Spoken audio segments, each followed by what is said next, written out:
Welcome everyone to the Inspire Life podcast. My name is Michael. I am your producer and co-host. And today I'm really excited to be interviewing Tyler and Betsy Koepke. And we're going to be talking about relationships, which is an important topic to many of us, I know. Without further ado though, if you two want to start, just introduce who you are and why we're talking about relationships. Yeah, you do it. Okay. So hi, I'm Betsy Koepke, and I am the wife of this guy, and I'm a mom of two kids that may come in and out of here, we'll see. I am the pet owner of Bo over there, and we also have a pet snake. Nice. And I'm also an educational psychologist and an entrepreneur. I started my own life coaching business about 5 years ago. And reeled this guy in with me for part of it. We've worked with couples, we've done some couples retreats, and then we decided to put our couples connection content online for people to make it more accessible, and they can do it in the comfort of their own home. Yep. They can. Okay. No. Thank you. Yes. Yeah. So that was Bo. Yeah. Yeah, there's Bo, and that's a little bit about me. Very cool. Thank you. Yeah, and my name is Tyler. I work at the University of Wisconsin River Falls. I advise students in our teacher education department, and I do a little bit of teaching as well in the teacher education department. And like Betsy said, she asked me if I wanted to be a part of this couples connection online class she was putting it together, and I said, yeah, let's do it. Let's put our wisdom out there. I like it. So, okay, for starters, how long have you two been together? I'm just curious. Oh, this is fun. So we met in middle school. Oh, wow. 7th grade. Yes. Yeah. We actually dated in 7th grade as well, but it ended in algebra class. Betsy passed a note back to me and it said, "We're done, Tyler." I had a crush on another boy, and I just was done. So awesome. That's so cool. So you've known each other for quite some time. Yeah. Obviously had a lot of time for your relationship to grow. I guess building off of that, I'm curious about the couples connection course. I know that my sister, Dr. Mel, and her husband, Ben, have been partaking in it. If you could maybe tell us a little bit about what the couples connection course is. Sure. Yeah. So it's 5 module course, and each module takes, depending on how long you want to geek out on the content as a couple, 45 minutes to an hour to do.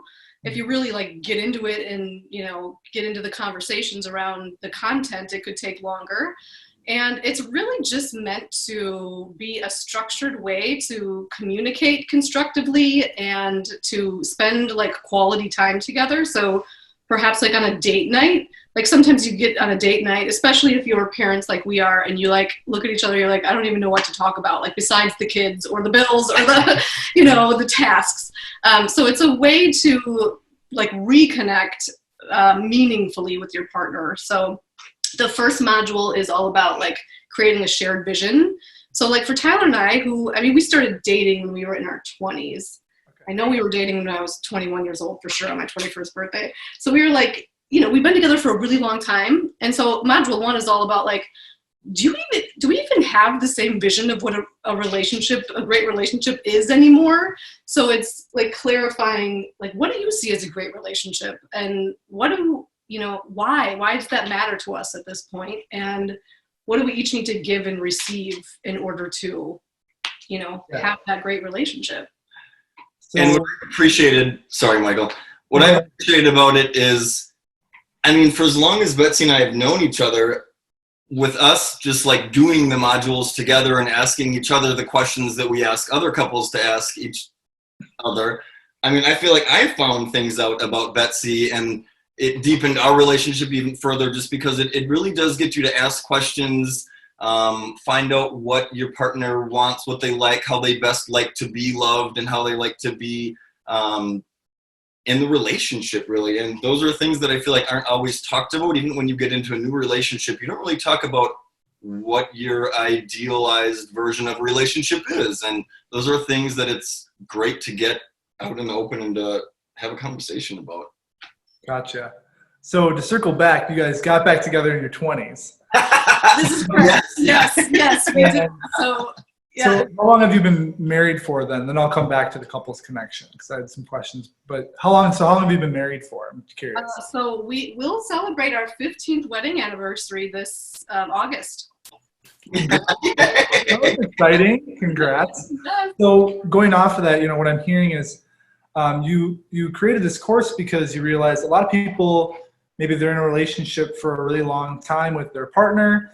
They realize that the two pieces of information that you mentioned there is the vision and the communication. So making sure, it sounds like it's a way to reestablish that you're both kind of on the same page. Yeah. And that you can also continue to explore and learn about each other. And there's, an endless opportunity for growth within a relationship, no matter how long you've been together. For sure. And yeah, to your point, I think number one, couples connection serves a couple purposes. One, like for us that have been together for so long, I think there's almost like a reignition piece there where you find out more about each other and you kind of rediscover the things that drew you together in the first place. But I think it's also great for couples just starting. Like we worked with a couple that they were just getting married, and to start on the same page and to have each person in the relationship know what the other wants and what they expect and those sorts of things, I think can be super powerful as well and help relationships start off on the right foot as well. Yeah, it's again back to that kind of shared vision and making sure that there's an understanding of being in a relationship. What does that mean for me as I am with myself and as I am with you, and being a partner, and all those things combined. So I want to ask, looking at relationships maybe from a broader perspective, when you are working with people, you have people sign up for your course, what are some of the things that people realize going into it or after working with you guys? Does this make sense? Like, what are people coming to you? What are they looking for, and what do they gain per se? Yeah, I think what we found is that people they're looking for ways like to communicate more constructively. Like, typically it's women leading this charge. Like, let's work on our relationship. That's true, yeah.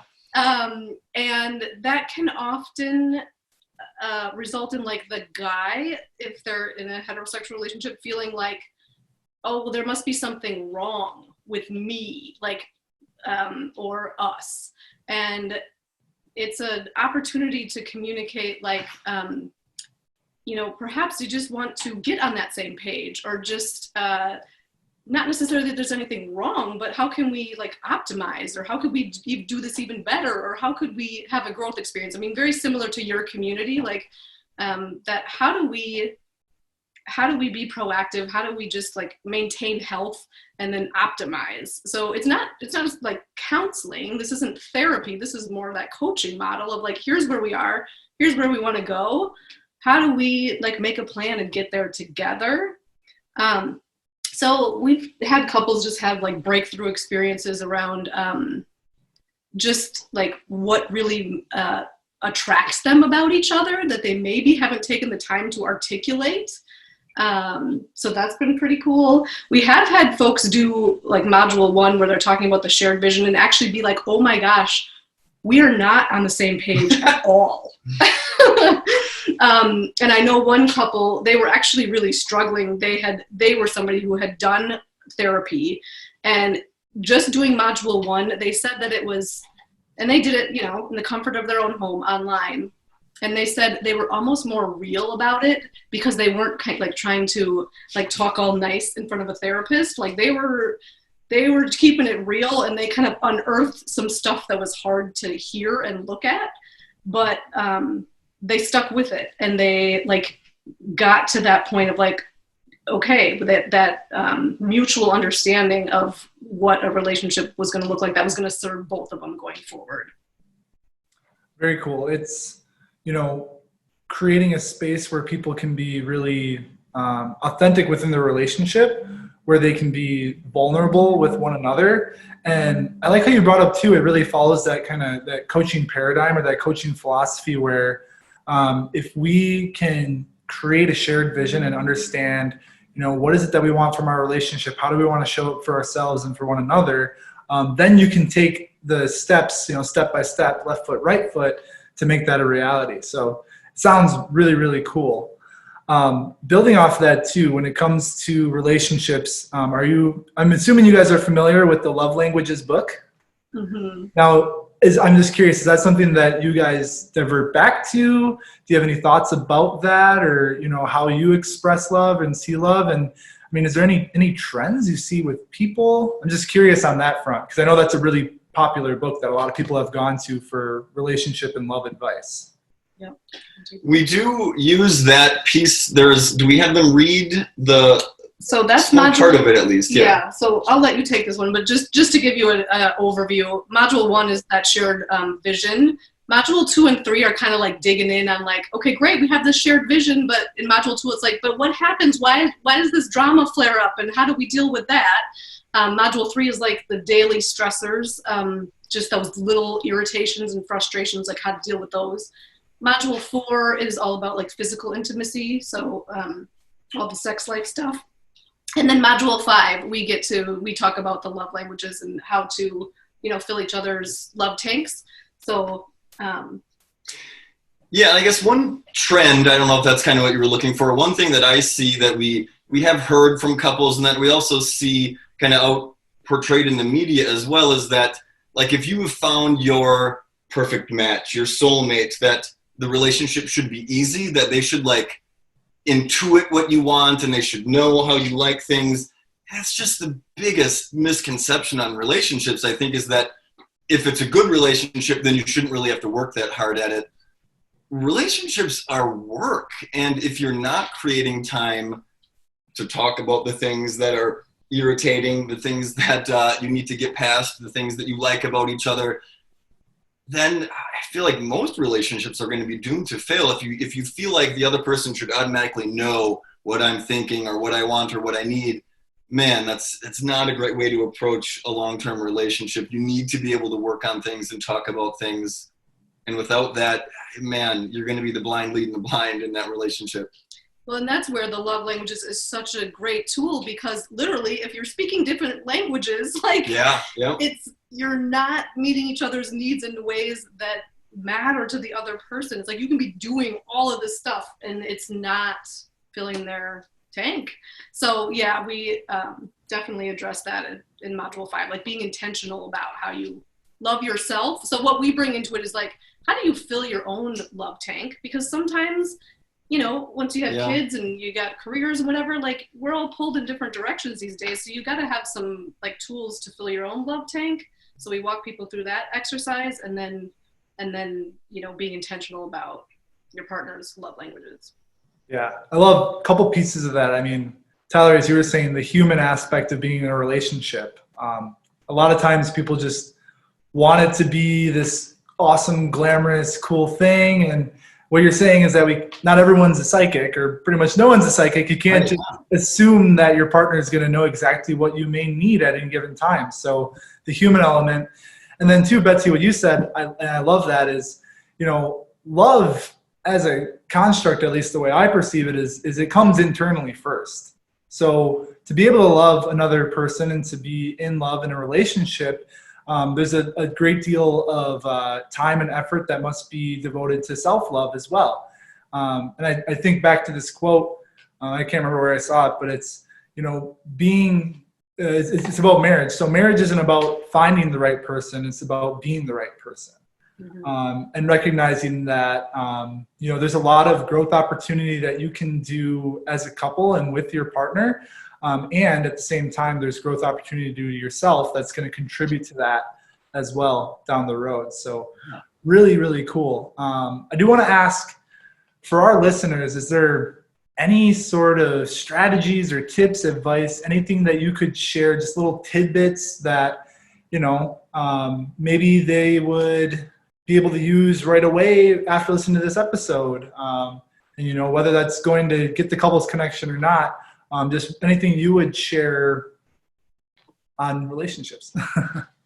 I guess where I would start, and it's kind of jumping off from the love languages piece, which is what I think we have come to realize and what we have seen is that you tend to love the way that you want to be loved. And so for like me, I am a super like a physical touch guy and gifts. Like that's how I want to receive love. Like I want to get hugs. I want to get things. I want to like that sort of, and so that's how I end up loving Betsy. And that is not what she wants or needs. She is more of a, acts of service. Like, you better know this. Yeah. So while I'm like always trying to pour physical affection on her and stuff, because that's how I want to love, like that's how I want to be loved. And that's what we all do kind of individually, is if we don't know what the person wants, we tend to do what we want. And man, that doesn't work. So you really need to figure out how your partner likes to be loved and how they want to be appreciated in the relationship. And for Betsy, that means I clean the kitchen, I take care of the kids' stuff, I'm doing stuff around the house. And while that doesn't really do much for me, that doesn't fill my love tank, man, Betsy just glows when she comes home and the kitchen is cleaned or the dishwasher is loaded. And for me, that would have never been something that I would have thought to have been like, that's how you want me to express my love, is to do that stuff? And I just never would have gotten there if we hadn't talked about it. So realizing that the way that you want to be loved is maybe not the way your partner wants to be loved. That's really cool and really important. And I mean, honestly, for myself, I think about me and my relationship, and I'm the same way. As I love acts of service. Like that is my love language. I love if people do things for me and I do things for them. And my girlfriend, she loves physical touch. So like I'll clean the entire kitchen and be like, yeah, and she's like, give me a hug. And it's just like, what you're saying is that, you know, it's a great tool. The Love Languages book is a great tool, and couples connection sounds like is even like amplified and even further. A lot of it, like you mentioned in the beginning, Betsy, it really comes back to that communication piece and having a good understanding of where both sides are at when it comes to how to show love, express love, and being able to communicate throughout that entire process. So awesome. Yeah. I love it. No pun intended. Awesome. Well, Michael, I have a couple thoughts here too, just like for the takeaway for the listeners. I just came across a stat yesterday that it was asking people who have been divorced, like what they wish they would have done differently, and it's hilarious. It's like the stats are that like 37% of men wish that they would have worked harder on the relationship, and then like whatever, 70 some percent, 60 some percent say wish their ex would have worked harder. So it's like they want the other person to have worked harder.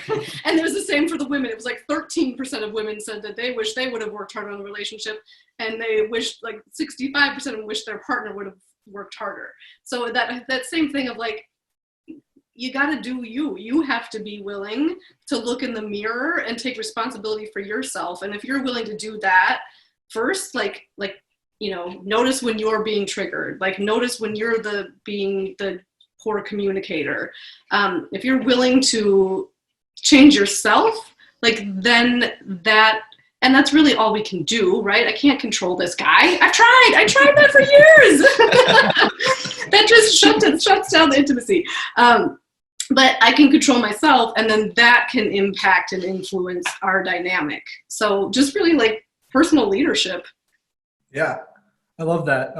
Focusing internal on you and yourself, and the mirror is such a good metaphor for that, because Dr. Melanise, our coach, talks about the mirror effect. When you truly desire or want or need something in your life, if you're walking in line and in tone or in tune with it, more than likely you're setting yourself up for success for, whatever that is that's going to serve you, or maybe whatever the opportunity is, as long as you're living in line with that, you're more likely to see the results. So really interesting stats there, especially the difference between men and women there. Yeah. Anything else that you two would share when it comes to relationships? Yeah, we'll go with that. Any other tips or strategies? Yeah, Michael, I'll actually bring up the thing that you and I talked about a little bit earlier today, which is the garden metaphor, which is that in relationships, I think oftentimes we're trying to pull the weeds. We're trying to get rid of the things that are bad about the relationship, or that we want to overcome, or that we got to get past. And of course we want to do that, but if all we're doing is pulling weeds, we just kind of get back to zero. We got this barren patch of ground then. I mean, in the relationship, and what I think Couples Connection does well is that, we work on pulling those weeds, getting rid of the stuff and overcoming some of the things that are impediments to a relationship. But there's also planting the seeds that you want to cultivate that are going to make the relationship worth being in. Because again, if all you're doing is pulling weeds and getting to zero, that's not a positive place to be in. You want to also plant the things that are going to make you both happy and cultivate those things and work on those things. And I think that garden metaphor works well for Couples Connection, because there's a little bit of both. You're talking about the things that are hard in relationship, and you're also talking about the things that you want to cultivate in a relationship. I love that. And Tyler mentioned we were talking about, positive psychology in that metaphor earlier, and just how it sounds like the Couples Connection, as you said, a great way to do some gardening, pull some weeds, and also plant some beautiful flowers, all in one area, right? So you don't have to go, read the book or then go find something else. It's all just right there for all of us. Those of us who want our relationships to not only survive, but also thrive. So I thank you both very much. Tell us more. How can we find the Couples Connection? How can we get in contact with you? And yeah, sure. Probably the best way is via my Facebook thread, and then I can put our email, phone number, and then and my webpage. I mean, all of that information we'll share with you. And then right now we have a deal going for Couples Connection Module 3, which is all about how to handle those everyday stressors and irritants. I don't know how many times you're gonna air this, but currently we're in the middle of a global pandemic, and we're in quarantine with each other. So we're spending a whole lot of time and space together. And this is where those irritations and frustrations can stack and really add up. So we're offering Module 3 for $20 so that folks can just go in there, and within an hour, you walk out with an action plan of like, how do we get to the bottom of some of these things that are, we're beating our head against the wall, having the same fight about, like, how do we just get to the bottom of them and make a plan, to do this differently? Yeah, I love that. Thank you. So, yeah. Tyler, did you want to add anything? No, I think we're good, because all the Couples Connection is kind of through the sites and the Facebook stuff that Betsy mentioned. So I think we're good there. Yeah, well, I'll link all of your information, Betsy. I'll follow up and get your email, Facebook, if you have Instagram, whatever you have, and I'll put it all in the bio of this episode, so that our listeners can take advantage of that free gift, and also do some work on their relationships, because like Tyler said, it takes work. It takes a lot of effort. Last question: is there just one takeaway for our listeners before we end today's episode? Is if there's one just dying thing you want them to know, what would that be? I had a gentleman we were working with privately say, what is the point of relationships? Like, was just really like at a frustration point. And this whole notion of mirror, it's really, talk about a mirror. The dynamic between an intimate relationship provides one of the best mirrors for how we can take a good hard look at ourselves, the good, the bad, the ugly, and grow. Like, the point is for us to grow and heal any parts of us that need to be healed. When we can come to it with that framework, it's a really, really powerful thing.